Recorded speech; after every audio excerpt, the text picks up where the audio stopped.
Hi everyone! Magme-merienda tayo guys. Papakita ko yung aking merienda.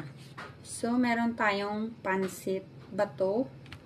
Niluto ko tong pansit bato. And, meron tayong ibos. Tsaka ito. So, this is our merienda. Ayan. Meron kaninang dumaan kanina nagtitinda dito. And, may natitira pang royal, kaya ubusin na lang natin to guys. Sayang, 'di ba? Kanina kumain ako tapos parang kulang pa yung tulog ko. Pero ano na yun, lunch time na yun. Kumain ako ng pang lunch time na yun. Nakatulog ako. Pagising ko, nagutom ulit ako. So ayan, nagluto ako ng pansit. And, eto nga, yung ating merienda.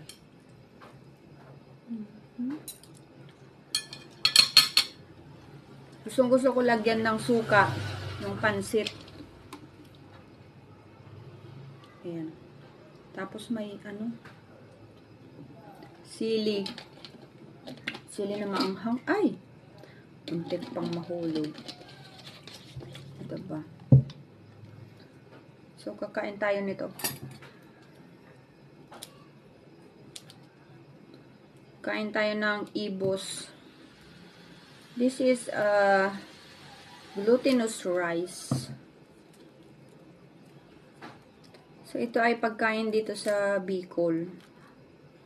Ang ibos ay gawa nila dito sa Bicol.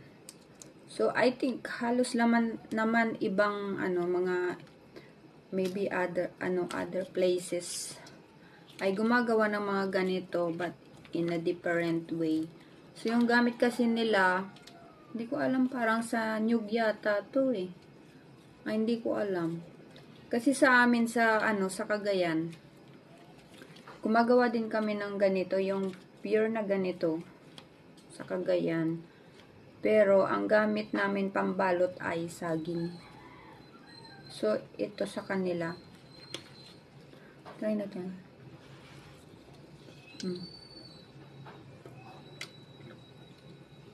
Meron lang siyang salt. Nilalagyan dito, sabi ko, pag kinakain nila to ay nilalagyan nila ng sugar. Pero ako, okay na ito.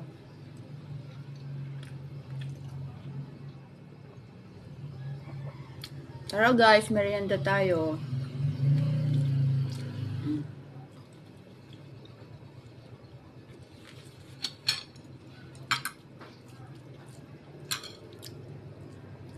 Pansit ba to?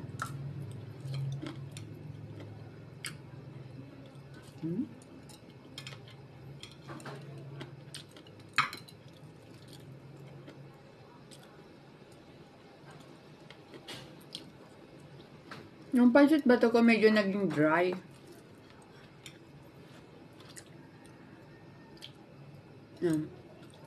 Pero pwede na yan. Masarap.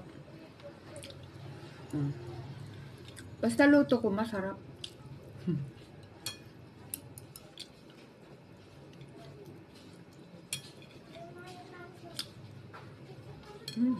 Dami. Ito lang yung ayaw ko pag gumakain ng ibos kasi ang haba-haba ng gupitin natin. Diba?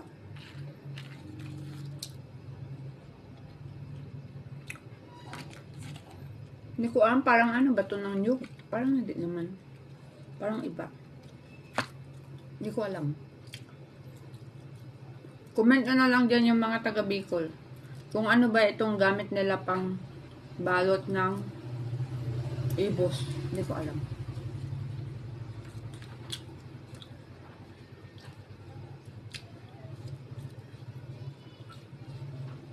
It's yummy.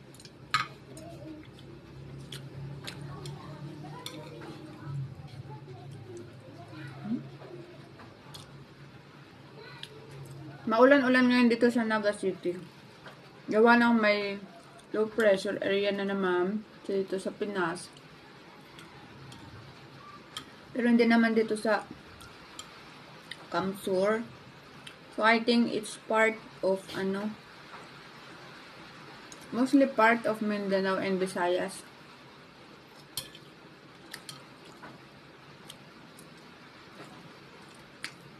Gustong-gusto ko guys kumain ng pansit na may suka. Tapos, maanghang-anghang.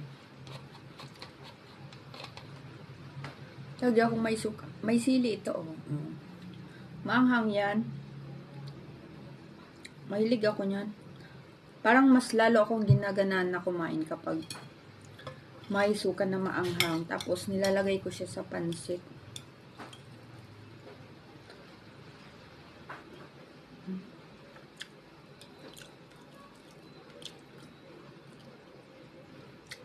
Kasi yung yung pansit dun sa amin sa Cagayan,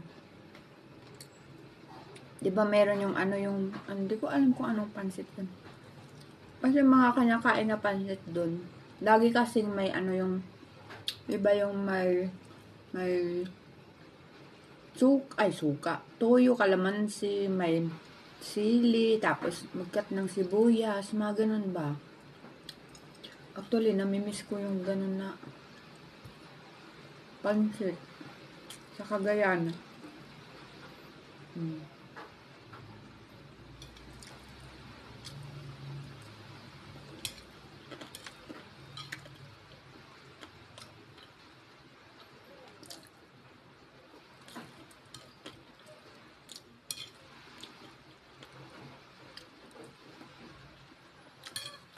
Parang isang ganito lang yung kaya kong kainin.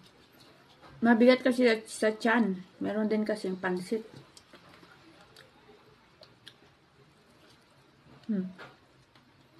Diba?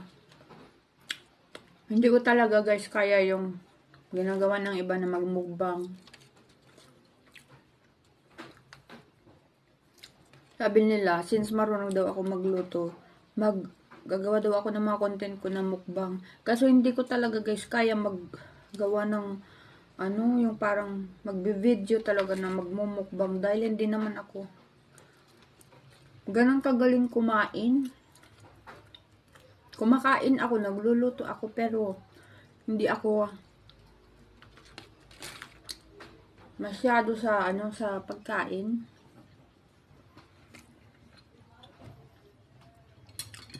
Hindi ko kagaya ng ng mga ibang content creator na talagang kinakaya nila. Meron ba yung mga nagpapa-challenge na gawin mo ito for the sake of money? I won't do that.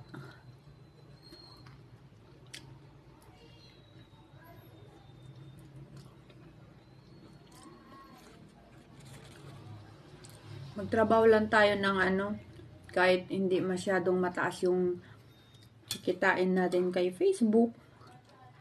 Basta nag-MD lang tayo sa ginagawa natin. Huwag tayong papasilaw sa ginagawa ay sa mga pinapa-challenge ng mga ibang tao. Tapos magbibigay ng pera. Tapos ikakapahamak mo.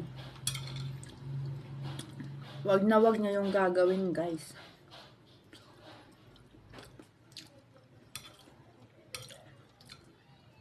Kasi kawawa naman ang pamilya nyo kapag bumigay kayo sa mga pa-challenge nila na babayaran ka daw, bigyan ka ng pera, gasta, gawin mo yung ganito.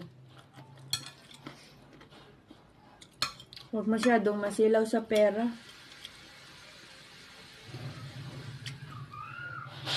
Kasi kung kikita tayo ng malaki na sobrang laki, ibibigay at ibibigay yan ni Lord. Maghintay lang tayo sa tamang panahon.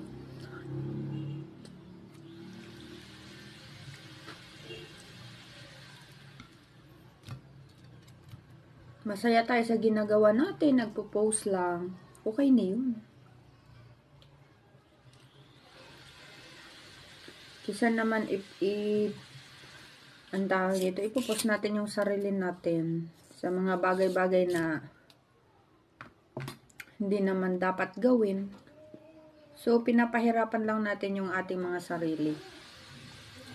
Kaya, enjoy lang natin yung mga ginagawa natin.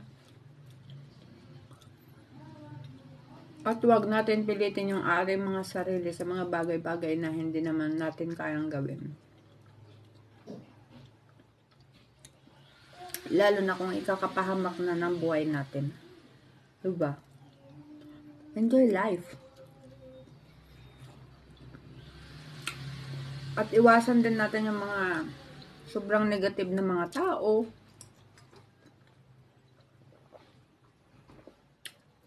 Mga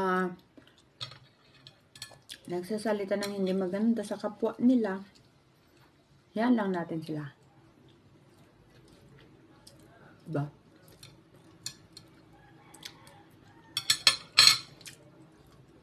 So, ayun guys. I think that's enough for today's video. And thank you for always watching sa aking mga videos. Salamat sa mga palaging nag-share. Salamat sa mga palaging nagre-react. So, kilala ko talaga kayong lahat soon. I'll be giving a giveaway sa mga followers ko na masisipag makipag-engage sa akin. Kilala ko kayo lahat, guys. Kahit hindi nyo sabihin, kahit di kayo magsalita, kilala ko kayo. So, you wait for your reward.